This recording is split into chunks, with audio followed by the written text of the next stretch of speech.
Assalomu alaykum, aziz yurtdoshlar. Bugun men sizlarga pensionerlar, pensiya yoshiga yaqinlashayotgan fuqarolar, nogironligi bo'lgan shaxslar, o'quvchisini yo'qotgan oilalar va keksalarga qarayotgan farzandlar uchun juda muhim bo'lgan masalani tushuntirib beraman. Gap O'zbekiston prezidenti tomonidan imzolangan va pensionerlarga bevosita ta'sir qiladigan 6 ta muhim qonuniy o'zgarish haqida ketadi. Bu ma'lumotni 25 avgustgacha albatta ko'rib chiqing. Chunki ko'pchilik odamlar hujjatlarni vaqtida tekshirmagani, stajini tasdiqlamagani yoki ariza bermagani uchun o'ziga tegishli pulni vaqtida olmay qoladi. Men bugun sizga murakkab qonun tilida emas, oddiy odam tushunadigan tilda tushuntiraman. Kimga nima tegishli, qayerga borish kerak, qanday hujjat kerak, qaysi holatda pensioner yutadi, qaysi holatda muammo chiqadi. Videoni oxirigacha ko'ring. Chunki eng ko'p xato qilinadigan joylarni ham alohida aytaman. Hozirning o'zida kanalga obuna bo'ling, like bosing. Chunki bunday ma'lumot birgina sizga emas, ota-onangizga, bobo-buvingizga, qo'shningizga ham kerak bo'lishi mumkin. Men ko'p yillardan beri pensiya masalalarini kuzatib kelaman va eng katta muammo bitta narsada odamlar pensiya faqat yoshga yetganda avtomatik tayinlanadi deb o'ylaydi. Aslida esa pensiya miqdori ko'p omillarga bog'liq. Ish staji rasmiy ishlagan yillar, ish haqi bo'yicha ma'lumotlar, arxiv hujjatlari, nogironlik guruhi, boquvchini yo'qotganlik holati, ishlayotgan yoki ishlamayotgan pensioner maqomi, bank kartasi yoki naqd pul olish usuli, parvarishga muhtojlik va boshqa jihatlar. Oldin ko'p holatda fuqaro pensiya bo'limiga o'zi borib, mehnat daftarchasini ko'rsatib, arxivdan ma'lumotnoma olib, ish joylari bo'yicha tasdiq yig'ib yurardi. Ayniqsa Sovet davrida ishlaganlar, korxonasi yopilib ketganlar, boshqa viloyatda ishlaganlar, qurilish, kolxoz, zavod, maktab, tibbiyot, transport sohalarida xizmat qilganlar hujjat topishda qiynalardi. Ba'zan odam 3 yil ishlagan bo'lsa ham hujjatda 2 yil tasdiqlanib, pensiyasi kam chiqardi. Endi qonunchilikdagi yangilanishlarning asosiy mazmuni shuki, pensionerning huquqi kuchaytirilmoqda, ortiqcha qog'ozbozlik qisqartirilmoqda, elektron ma'lumotlar bazasi orqali tasdiqlash imkoniyati kengaymoqda. Ayrim to'lovlar qayta hisoblanmoqda. Ijtimoiy himoyaga muhtoj qatlamlarga alohida yondashuv kuchaymoqda. Lekin men shu yerda juda muhim ogohlantiraman. Hech bir qonun sizning hujjatingiz noto'g'ri bo'lsa, uni o'zidan o'zi to'g'rilab qo'ymaydi. Siz tekshirishingiz, ariza berishingiz, kerak bo'lsa e'tiroz yozishingiz kerak. Birinchi muhim yo'nalish pensiya va nafaqalar miqdorini oshirish, qayta hisoblash yoki indeksatsiya qilish bilan bog'liq. Bu nimani anglatadi? Narxlar oshganda, yashash xarajatlari ko'payganda, davlat pensiya va ayrim ijtimoiy to'lovlarni qayta ko'rib chiqadi. Bunda hamma pensioner bir xil miqdorda yutadi deb o'ylamaslik kerak. Kimning pensiyasi minimal darajaga yaqin bo'lsa, unga bir turdagi qo'shimcha ta'sir qiladi. Kimning ish staji ko'p, maoshi yuqori bo'lgan bo'lsa, unga boshqa formula ta'sir qiladi. Masalan, birinchi misol, Toshkent viloyatida yashovchi 37 yoshli otaxon 28 yil rasmiy ishlagan, lekin pensiyasi minimalga yaqin. Agar qonunchilikda eng kam pensiya yoki bazaviy miqdor oshsa, uning pensiyasida sezilarli o'zgarish bo'lishi mumkin. Lekin dardim yil yuqori maosh bilan ishlagan boshqa bir pensionerda foizli o'sish boshqa natija beradi. Shuning uchun odamlar qo'shnimniki 200 ming so'm oshibdi, menikiga 1020 ming tushibdi deb hayron bo'ladi. Bu har doim ham xato degani emas, formula boshqacha bo'lishi mumkin. Ikkinchi misol, ayol kishi 25 yil ishlagan, keyin farzand tarbiyasi, oilaviy sabablarga ko'ra uyda bo'lgan. Uning pensiyasi hisoblanganda ish staji to'liq kiritilganmi? Bolalar parvarishi bilan bog'liq davrlar qanday inobatga olingan? Ish haqi ma'lumoti qaysi yillardan olingan? Bularning hammasi pensiyaga ta'sir qiladi. Shuning uchun men doim aytaman, faqat pensiya tushgan summaga qarab xulosa qilmang. Avval hisob-kitob varaqasini so'rang. Kim xavotir olish kerak? Pensiyasi juda kam bo'lganlar, pensiyasi yangi tayinlanganlar, yaqinda qayta hisoblashga ariza berganlar, oldingi yillarda hujjati to'liq bo'lmaganlar albatta tekshirish kerak. Kim unchalik xavotir olmasa bo'ladi. Pensiyasi yaqinda to'liq hujjatlar asosida qayta hisoblangan, staji va ish haqi to'g'ri kiritilgan pensiya bo'limidan yozma javob olgan fuqarolar, lekin baribir tekshiruv zarar qilmaydi. Ikkinchi muhim masala ish staji. Men amaliyotda ko'rgan eng katta adolatsizliklardan biri shuki, odam umr bo'yi ishlaydi, lekin korxona yopilgani yoki arxiv yo'qolgani uchun staji tan olinmaydi. Yangi tartiblarning mohiyati shundaki, davlat organlari o'zaro ma'lumot almashishi, elektron bazalardan foydalanishi, fuqaroning ortiqcha yugurishini kamaytirish kerak. Oldin pensioner ko'pincha shunday vaziyatga tushardi. Siz 1993 yildan 1990 yilgacha ishlaganingizni tasdiqlang deyishardi. U odam esa korxona allaqachon tugatilgan. Arxiv boshqa joyga ko'chgan, hujjatlar yaroqsiz holga kelgan bo'lishi mumkin. Endi esa pensiya organlari, arxiv, soliq, bandlik, ijtimoiy himoya tizimlari o'zaro ma'lumot so'rashi mumkin bo'lgan mexanizmlar kengaymoqda. Masalan, Samarqandda yashovchi 62 yoshli ayol 1988-1995 yillarda tikuv fabrikasida ishlagan. Fabrika yopilgan. Mehnat daftarida yozuv bor, lekin murxira. Oldin bunday holatda arxivdan olib keling deyishardi. Endi fuqaro ariza berib, pensiya organidan rasmiy so'rov yuborishni talab qilishi mumkin. Agar boshqa dalillar bo'lsa, ish haqi vedomosti, kasaba uyushma bileti, eski buyruq nusxasi, guvohnoma. Harbiy xizmatga chaqiriqdan keyingi ishga qaytish buyrug'i bular ham yordam beradi. Lekin bu yerda nozik jihat bor. Har qanday og'zaki gap staj bo'lib ketmaydi. Men u yerda ishlaganman, hamma biladi degan gap yetmaydi. Qonunchilik hujjat yoki ishonchli tasdiq talab qiladi. Shuning uchun uyda eski papkalarni ko'ring. Mehnat daftarchasi, diplom, buyruq nusxalari, ish haqi ma'lumotnomalari, eski guvohnomalar, arxiv javoblari, sud qarorlari bo'lsa, hammasini alohida faylga yig'ing. 3-masala ishlayotgan pensionerlarga tegishli. O'zbekistonda ko'plab pensionerlar pensiyaga chiqqandan keyin ham ishlashda davom etadi. Sababi oddiy. Pensiya har doim ham barcha xarajatga yetmaydi. Dori-darmon, kommunal to'lov, nabiralarga yordam, oziq-ovqat xarajatlari bor. Shu bois ishlayotgan pensionerlarning pensiyasi, ish haqi, soliq va ijtimoiy to'lovlarga oid tartiblar juda muhim. Oldingi davrlarda ayrim toifadagi ishlayotgan pensionerlarga pensiya to'liq to'lanishi yoki cheklanishi bilan bog'liq savollar ko'p bo'lgan. Keyingi islohotlarning asosiy maqsadi pensioner ishlagani uchun jazolanmasligi, rasmiy mehnatdan qochmasligi. Chunki agar odam rasmiy ishlasa, iqtisodiyotga hissa qo'shadi, tajribasini yoshlarga beradi. O'zini ham ijtimoiy faol tutadi. Misol keltiraman. 64 yoshli o'qituvchi ayol maktabda yarim stavka ishlaydi. U pensiya oladi, yana ozroq maosh oladi. Agar unga ishlasangiz pensiyangiz kamaydi degan noto'g'ri gap aytilsa, u ishdan chiqishi yoki norasmiy ishlashga o'tishi mumkin. Buna davlatga foyda, na odamga. Shu sababli ishlayotgan pensioner o'z huquqini bilishi kerak. Pensiya to'lash tartibi qanday? Ish beruvchi uni kamsitmasligi kerakmi? Mehnat shartnomasi tuzilishi shartmi? Ta'til puli, kasallik varaqasi, ish haqi kechiksa qayerga murojaat qilinadi? Kim e'tiborli bo'lsin? Davlat tashkilotida maktab, bog'cha, poliklinika, zavod, qorovullik, farroshlik, buxgalteriya, transport, savdo sohasida ishlayotgan pensionerlar.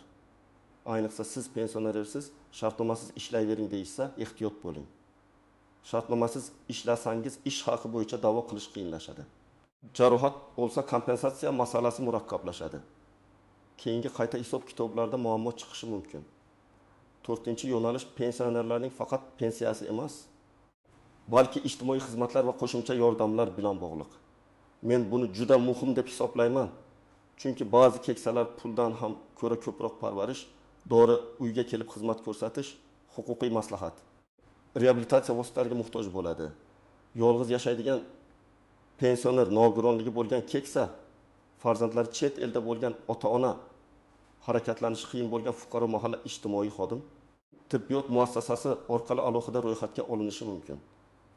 Bunday holatlarda uyda ko'mak, oziq-ovqat yetkazish, dori olishda yordam, tibbiy ko'rikka olib borish, nogironlik aravachasi eshitish moslamasi, hassa kabi vositalar masalasi ko'tariladi.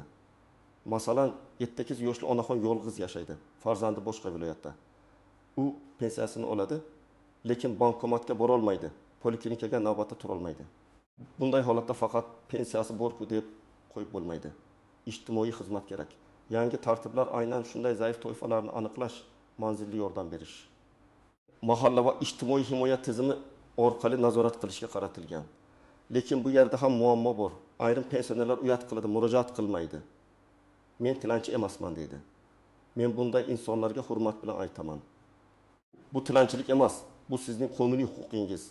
Siz umr bo'yi ishlagansiz, farzand tarbiyalagansiz, jamiyatga xizmat qilgansiz. davlat tomonidan belgilangan yordamdan foydalanish uyat emas. 5. Qonuniy o'zgarish. Pensiya to'lovini olish usuli, bank kartasi va ishonchnoma masalasi 5. muhim masala pensiya pulini olish tartibi. Hozir ko'pchilik pensiyani bank kartasiga oladi, ayrimlar naqd shaklda oladi. Ba'zilarning o'rniga farzandi yoki ishonchli vakili oladi. Bu qulaylik bilan birga xavf ham olib keladi. Men amaliyotda ko'p ko'rganman. Pensioner kartasini o'g'liga beradi, parolini aytadi, keyin pul qayerga ketganini bilmaydi. Yoki ishonchnoma rasmiylashtirilgan, lekin pensioner o'zi nazorat qilmaydi. Qonunchilikdagi yangilanishlar to'lovlarning shaffof bo'lishi, pensiya egasiga yetib borishi firibgarlikning oldini olishga qaratilgan. Bank kartasini olishda, almashtirishda, pin kodni saqlashda ehtiyot bo'lish kerak. Hech qachon kartangiz pin kodini begona odamga bermang. Hatto yaqin qarindosh bo'lsa ham pul yechilganini muntazam tekshiring. Agar telefoningizga SMS xabarnoma ulanmagan bo'lsa, banka borib ulating. Misol, 7 yoshli otaxon pensiyasini kartaga oladi, lekin bankomatdan foydalanishni bilmaydi. Nabirasi men yechib beraman deydi. Bir-iki oy hammasi yaxshi bo'ladi. Keyin otaxon dorixonaga borsa kartada pul kam. Bunday holatda oilaviy mojaro ham, huquqiy muammo ham chiqadi. Eng to'g'ri yo'l bankdan rasmiy maslahat olish, kerak bo'lsa ishonchnoma rasmiylashtirish, lekin har oy tushum va yechimlarni tekshirib borish. Agar pensioner kasal yotib qolgan bo'lsa, uning nomidan pul olish uchun notarial ishonchnoma yoki qonunda belgilangan boshqa tartib kerak bo'lishi mumkin. Og'zaki bu mening onamning pensiyasi deyish yetarli emas. Bank yoki pensiya organi pulni har kimga berib yubora olmaydi. Bu pensionerning xavfsizligi uchun kerak. 6 va menimcha eng muhim masala. Pensionerning e'tiroz bildirish, qayta hisoblashni so'rash, xatoni tuzatish huquqi. Ko'pchilik odam davlat idorasi shunday hisoblabdi, demak to'g'ri deb o'ylaydi. Yo'q, har qanday tizimda xato bo'lishi mumkin.